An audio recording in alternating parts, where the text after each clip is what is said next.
When I woke up this morning, I thought to myself, what's the dumbest thing I could do today? After texting your mom to see what she's doing later, I decided to boot up my 3DS and head over to the eShop. As you saw in my previous video where I spent well over $100 on the best Wii U eShop games, I'm very responsible when it comes to spending money. Keeping that knowledge at the foreskin of my gigantic brain, I then bought every single good virtual console game available through the 3DS eShop, knowing full well that there's a good chance Game Boy games will come to Switch Online. Another benefit of my massive intellect is that I'm also able to predict the future. So I'm 100% confident that not a single person in the comment section will call me an idiot for spending money on video games. It's common knowledge that every person who comments on a YouTube video watches the entire thing first and completely agrees with everything the person in that video says before lavishing the creator with praise, knowing that they have the power to decide if the creator will cry that day or if they'll be happy making $2 on something that took several days to make. I mean, could you imagine if somebody abused that kind of power? The internet would be a terrible place.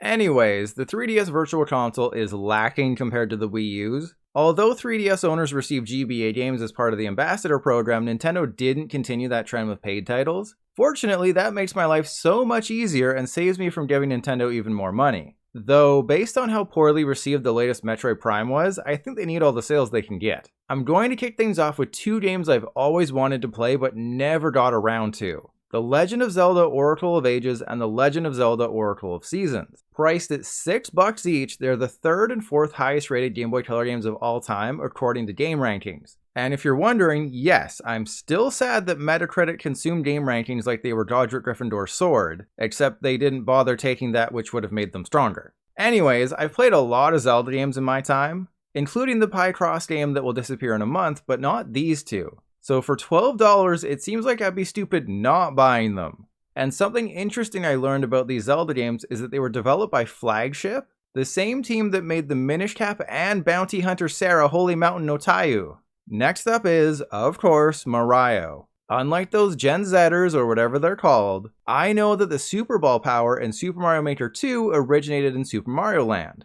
Like those Gen Zers, I didn't know that Mario Land was a whole trilogy. There's the original, the sequel, Super Mario Land 2 6 Golden Coins, and because Nintendo loves confusing names, we have Wario Land, Super Mario Land 3, so I ended up buying all three. Now, a few years into the 3DS's life cycle, Nintendo made a startling, earth-shattering discovery. They can milk the Pokemon franchise like a miltank that just laid an egg and make even more money. So that's why we have Pokemon Red, Blue, Yellow, Gold, Silver, and Crystal on 3DS. I have no interest in Red or Blue and decided on Yellow. I mean, who wouldn't want to be stuck with a Pikachu that can't evolve in a game where the first gym leader has ground-type Pokemon? Similarly, I don't want Gold or Silver, or Crystal. Maybe I can be peer pressured into buying it by someone in the comments, or bribed. I'm definitely not above bribery. But with Heart Gold and Soul Silver existing, I can't see myself ever playing Crystal. Especially considering that I live in Canada and Nintendo's charging $12.89 for the game here. But if everyone who watches this video was to like it, and I got to 129 likes by the time the eShop shuts down on March 27th, I'll buy it. And that's a Trust Your Pilot guarantee. One Pokemon game I will buy is Pokemon Trading Card Game. At just $6, it's a fun, focused take on the TCG. While they didn't give us a full-fledged adventure like the mainline titles, you do go to type gyms, tell people it's time to duel, and battle to become a Pokemon card master. They did make a sequel, but it was only ever released in Japan. Pokemon TCG video games took a long break until 2011 when the Pokemon Company released the Pokemon Trading Card Game Online. It's a great title, still beloved by tens of thousands of players each month, with cards dating back all the way to the Heart Gold and Soul Silver era. And when IRL play had to stop in 2020, players took it upon themselves to host tournaments, garnering hundreds of players each week. Then the Pokemon Company decided to ruin our fun in 2021 and replace PTCGO with Pokemon TCG Live. Except PTCGO is still online in 2023 and PTCGO sometimes just doesn't work. Yeah, it's a long story. But if you're listening, Nintendo, I would buy a Switch remake of the Game Boy Color game faster than Brock can harass Nurse Joy while she's trying to work. Moving on, if you couldn't guess by the fact that I already bought the first Wario Land, I'm buying the sequels as well.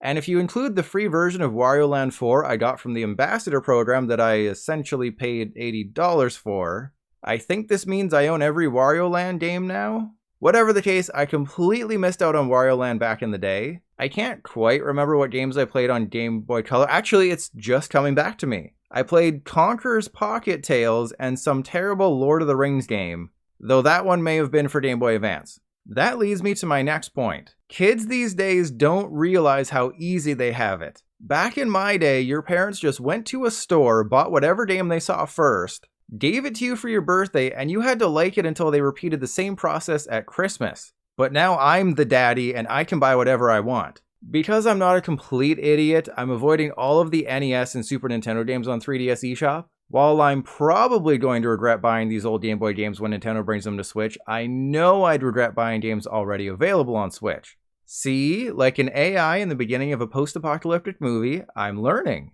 In the same vein, I'm also skipping Mario Tennis and Mario Golf since I bought the GBA sequels on Wii U. But if you think they're worth buying, or there's any games I may have missed, please let me know in the comments.